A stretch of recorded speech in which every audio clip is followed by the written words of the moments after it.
Hello and welcome again to the Writer Review. This is Eric Rudd Writer, and this week we're going to be taking a look back at the 2005 drama movie titled The Ballad of Jack and Rose. Now, The Ballad of Jack and Rose runs for 1 hour and 52 minutes long. It is directed by Rebecca Miller. It is produced by Caroline Kaplan, Graham King, Lamore Sivan, Melissa Marr, and Ethan Smith. Alright, the script was also written by Rebecca Miller. The score was done by Michael Rothine. I don't know if I pronounced his name right. If I didn't, my sincerest apologies. The cinematography was done by Ellen Cures, and the editing was done by Sabi Hoffman. And the stars of the movie are Daniel Day-Lewis. We also have Belle. We have Catherine Keener, Ryan McDonald, Paul Dano, Jason Lee, Jena Malone, Beau Bridges, and Susanna Thompson. Now, The Ballad of Jack and Rose is a subtle character-based drama about a father and daughter living a rather bucolic lifestyle, only for it to get shattered by three newbies who arrived on the scene. The characters are Jack Slavin, played by Daniel Day-Lewis, and his daughter Rose, played by Camilla Belle. They are like a pair. They seem to be somewhat incompatible to one another. I know that sounds a little bit on the dirty side, but it's really not. I mean, I guess they're just somewhat, it's like wherever he goes, she's there. That's kind of like what I'm kind of getting at. It's nothing bad, but still, it's a love, but it's also not really all that comforting kind of love. It's kind of like maybe borderline obsessive. I mean, sure, it's great that,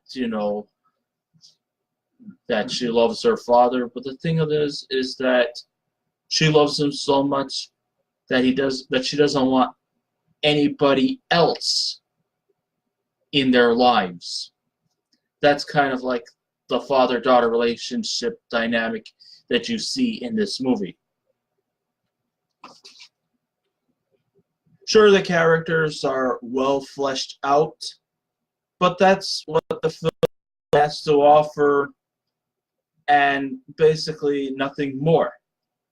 Sure, these individuals have changed, which was handled very well by writer-director Rebecca Miller.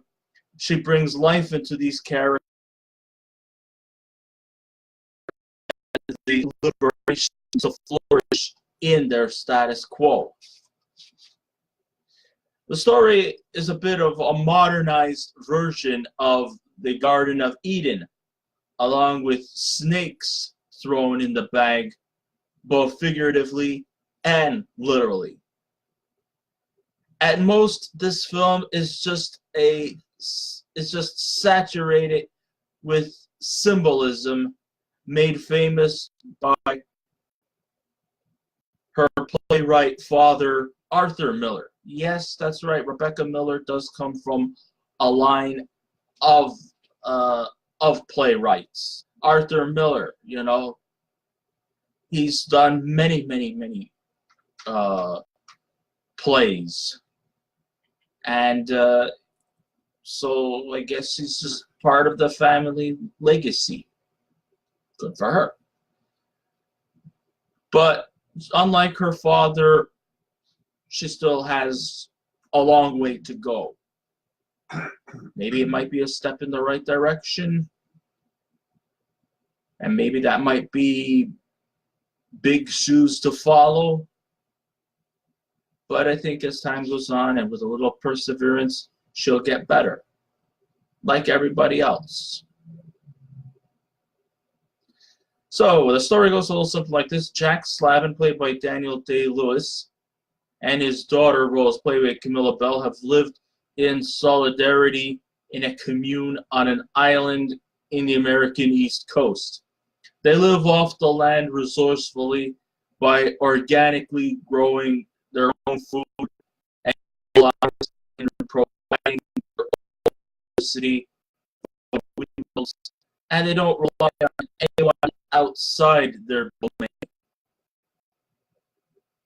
The only non-resident who comes by is a gardener who goes by the name of Gray, played by Jason Lee, who is, of course, famous for his TV series My Name is Earl. If you ever used to watch that comedy, oh, spectacular.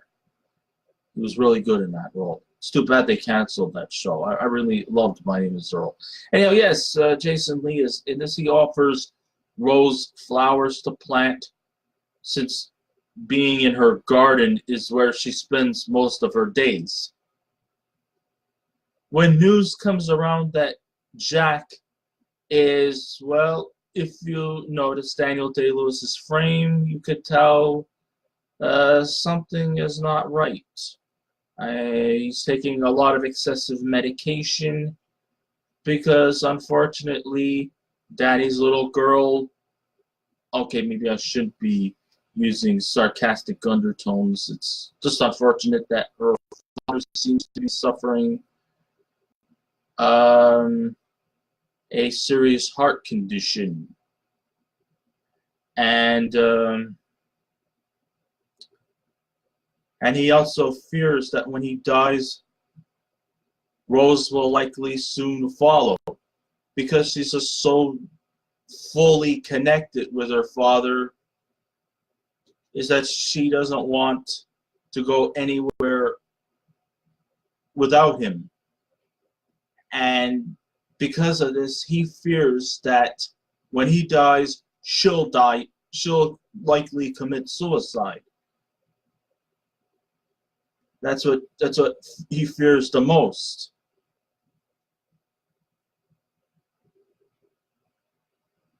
He then soon invites a middle-aged lady named Kathleen, played by Catherine Keener, and she also brings along her two sons, Rodney and Thaddeus, played by Ryan McDonald and Paul Dano, to be house guests permanently. This surprises and unsettles Rose as she shifts her innocent ways in a swift turn on her father, Jack. I mean, she is just so obsessive with her father, Jack, that she's not going to let any invaders or intruders get in her way. No. Nobody. And she will do anything in her power to sabotage this relationship till it's just back to her and her father, Jack. The balancing of this movie is to pave ways to certain components contrary to one another,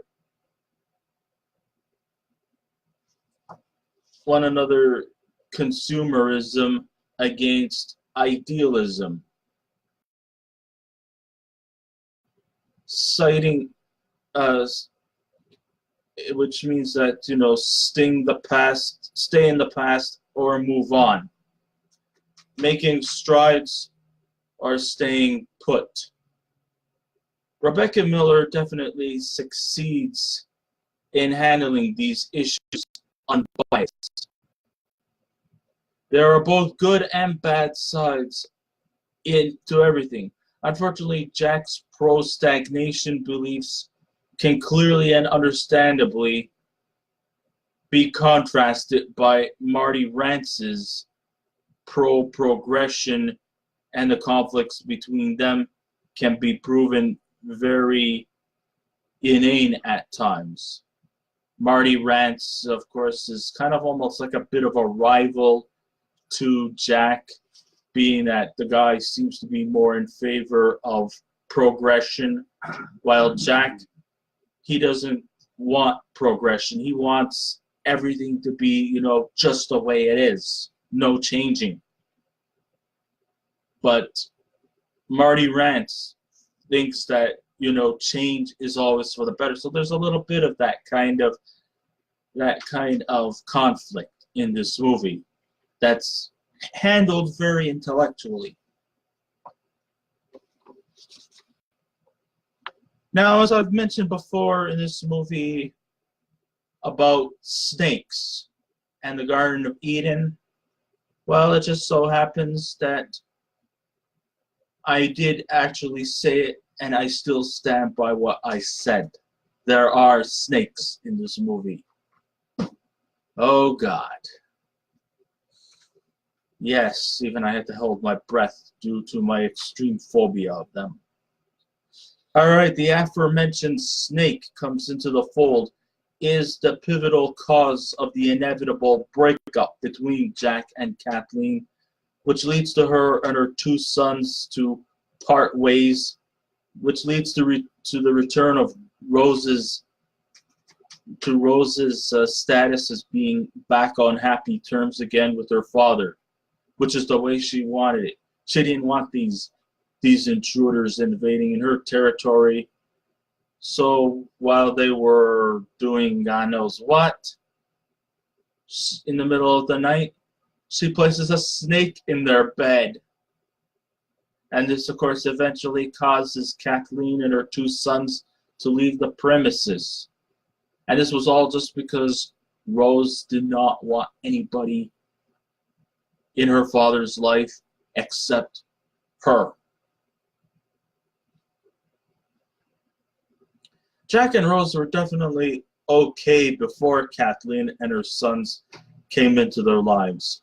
Sex plays a pivotal role here as Jack and Kathleen take themselves to a place of concealment where they commit intercourse, but instead of feeling warm inside, you feel the intensity burning in Rose's eyes as jealousy starts to manifest in her head. Hey, there's even a point where she becomes nearly homicidal as she almost tries to murder Kathleen and maybe even her father. Never mind just going by way of your physical condition. I'll take care of you, but not with medication. I'll take care of you to see to it that you're going to get a guaranteed early grave. Seriously.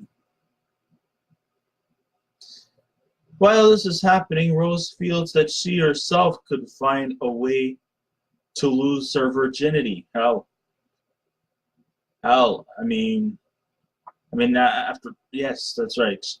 She's never really been in any kind of relationships, but since her father seems to be spending more time with Kathleen than with Daddy's little girl, Rose decides that, well, I may as well find ways to end my virginity. So she ends up in a. She tries to end up in a relationship with one of Kathleen's two sons. One who's like a hip, obnoxious jerk of an opportunist. The other one is the more meek and meeker, softer, but much more level-headed, so to speak. Some people go through such great lengths to fit into those roles that they even sacrifice their own bodies to make us feel sympathy for them. To me, I don't know. I always feel very concerned when actors and actresses do that, sacrifice their own bodies just so that they could get that big role. I mean, they'll go probably days or weeks starving themselves just to make themselves look frail and gaunt and look like they're almost on their way to be almost in skeletal shape, which, believe it or not, is not very healthy. And it doesn't, although it makes you feel sympathy for the characters that they're playing, still the actors are sacrificing their own physical well-being just to get a part. And that's not exactly what you call very comfortable. I don't feel comfortable of looking at things like that. I mean, when I looked at Daniel Day-Lewis's body image as this frail, gaunt person, I was actually concerned that, is he all right? I mean, man, he's seen better days. I mean, he looked frail and gaunt. But yes, I know he was meant to play that kind of a role. But do you really have to go through such great lengths to play a dying man that you would starve yourself? I don't think so. It just doesn't seem natural. I sometimes try to tell these people, you know, be careful. Because in the end, this whole sacrificing to get your role, you'll end up literally becoming that role. And that's not very good.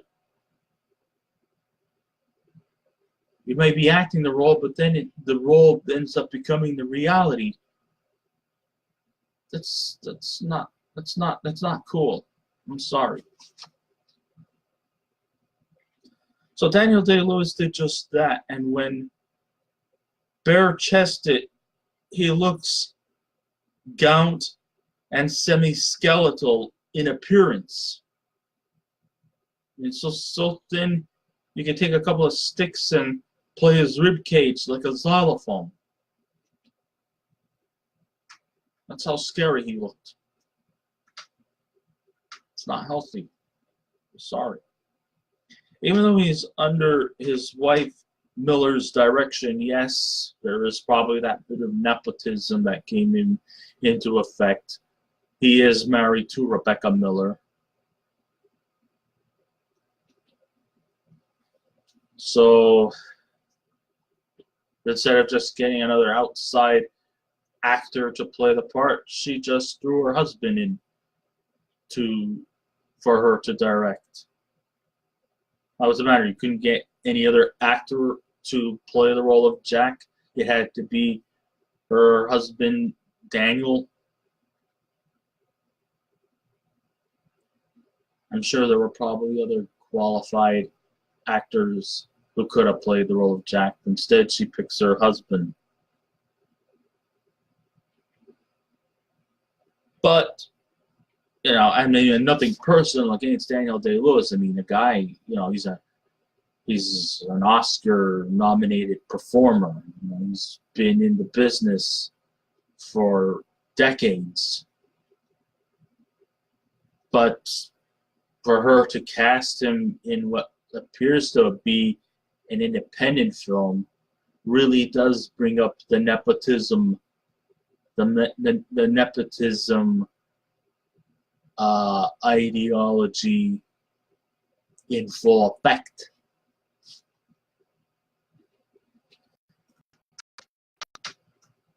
So even though he's under his wife Miller's direction, we know that he can always muster in a great performance without being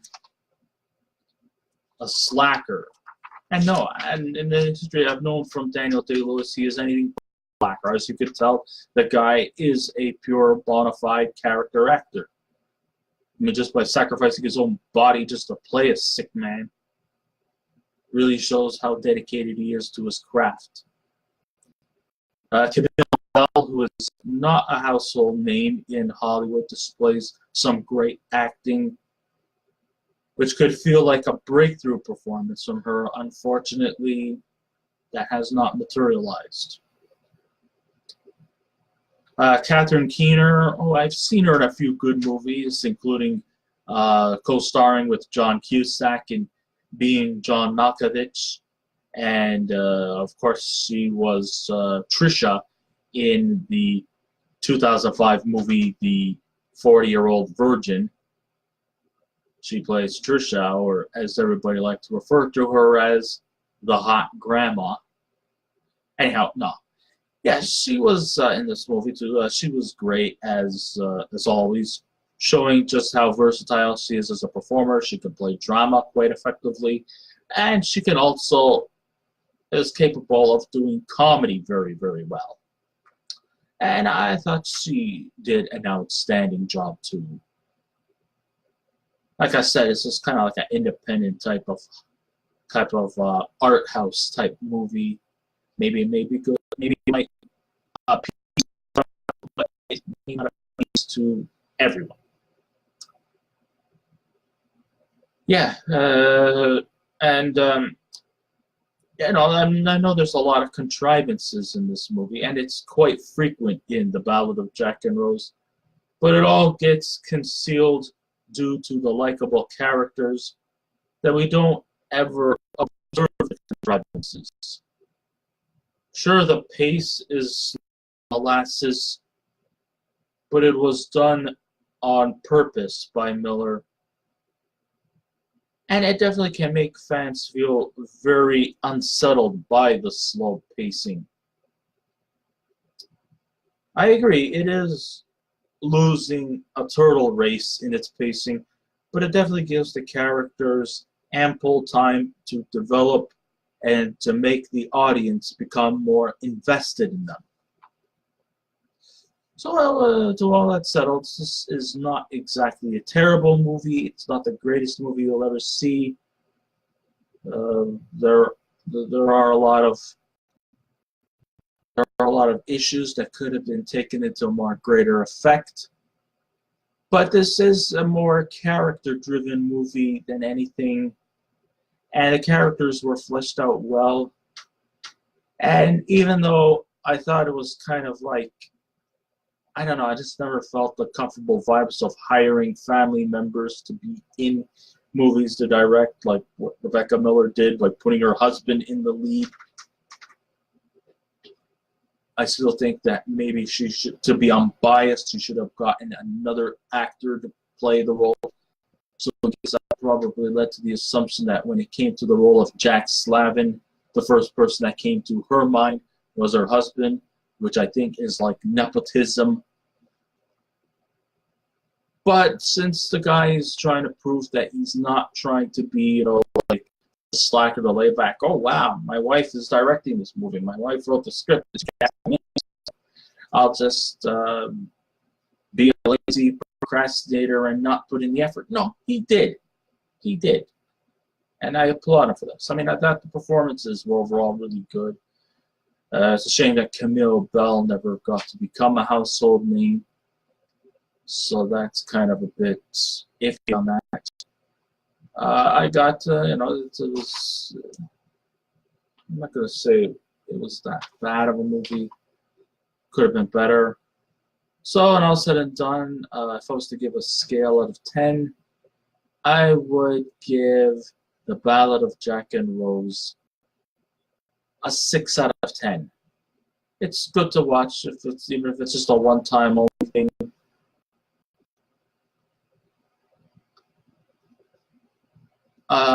If you're into like independent art house movies, or if you're into more slow-paced, character-driven movies, then maybe this might be the movie for you. So I guess this ends my writer review. Thank you all for listening in. If you wish to subscribe to my YouTube channel, please feel free to do so. If you wish to leave a comment, go right ahead. But just remember one thing, I go by 3 simple ingredients: be kind, be courteous, and don't be rude. And I will be back again with another movie review. So until next time, this is Eric Correct Writer.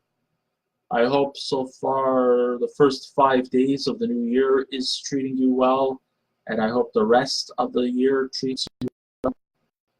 and I wish you nothing but positive days to outnumber the negative ones. This is Eric Hard Rider saying, keep watching those movies, and I'll see you around. Goodbye.